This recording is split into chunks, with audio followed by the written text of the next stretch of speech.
আপনি যদি পিসি ল্যাপটপ অথবা কম্পিউটার ব্যবহার করেন তাহলে কিন্তু এই ভিডিওটা আপনার জন্য বহুত গুরুত্বপূর্ণ।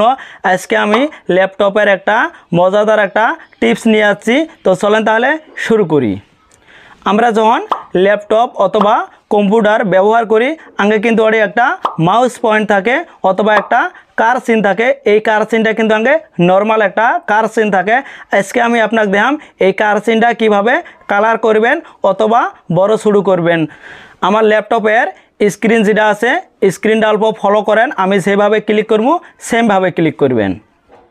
বন্ধুরা আমার ল্যাপটপের এটা স্ক্রিন।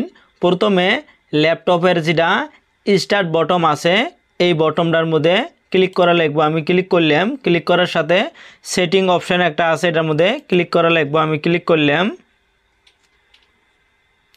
ক্লিক করার পরে এটাই ডিভাইস বলে একটা অপশান আছে এটার মধ্যে আমি ক্লিক করলাম।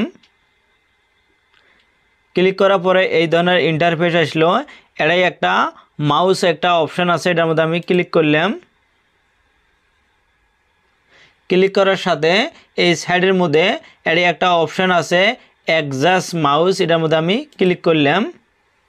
এটাই দেখেন যেটা change pointer size and colour যেটা কইছে, আমি যদি এই সাইজটা বড় ছোটো করবে চাই বড় ছোটো কিন্তু করবে পামো। দেখেন ওয়ানত দেওয়া আছে, আমি সাথে বাড়ে দেবো এরকম করে বড় করে নিবে পাম। দেখেন এটা কিন্তু আমার বড় হল। আর যেটা কালারটা এটা কিন্তু নর্মালত দেওয়া থাকে। দেখেন এটা রাইট সিন দেওয়া আছে, মানে আমার এটা দেওয়া আছে। আমি যদি অন্য কোনো একটা কালার দিবে চাই কিভাবে আমি দেবো, এই দেখেন এটা একটা কালার সিন আছে এটার মধ্যে যদি আমি ক্লিক করি, ক্লিক করার সাথে আমি যে কোনো কালার কিন্তু এটাতে আমি দিবে পাম। যদি এই কালার দিই তাহলে কিন্তু এই ধরনের কালার হব, আর যদি অন্য কালারও দেই অন্য কালার হব। দেখেন আমি এই কালারটা দিয়ে দিলাম। দেখেন আমি এলাচি দিয়ে আমি ক্লিক করবো, আমার কিন্তু এই কালারটা হব।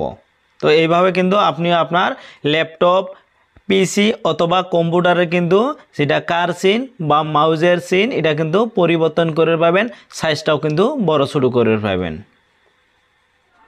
ভিডিওটা ভালো হলে অবশ্যই একটা লাইক করবেন, আর ভিডিওটা আপনার ফ্রেন্ডদের সাথে শেয়ার করবেন, আর কমেন্ট করে জানাবেন টিপসটা কেমন হয়েছে। আর যদি আপনি ইউটিউব চ্যানেলত তাই ভিডিওটা দিয়ে থাকেন তাহলে আমার ইউটিউব চ্যানেলটা সাবস্ক্রাইব করে নোটিফিকেশনটা অন করে দেন। আর যদি ফেসবুক পেজত তাই ভিডিওটা দিয়ে থাকেন তাহলে ফেসবুক পেজটা ফলো করে একটা লাইক করে দেন। যখন চাও পরবর্তী আমি ভালো টিপস ছাড়বো সবার আগে কিন্তু নোটিফিকেশনটা পাওয়া যাবে, তো ইজিলি পরের ভিডিওগুলি দেখতে পাবেন। থ্যাংক ইউ ভিডিওটা দেখার জন্য।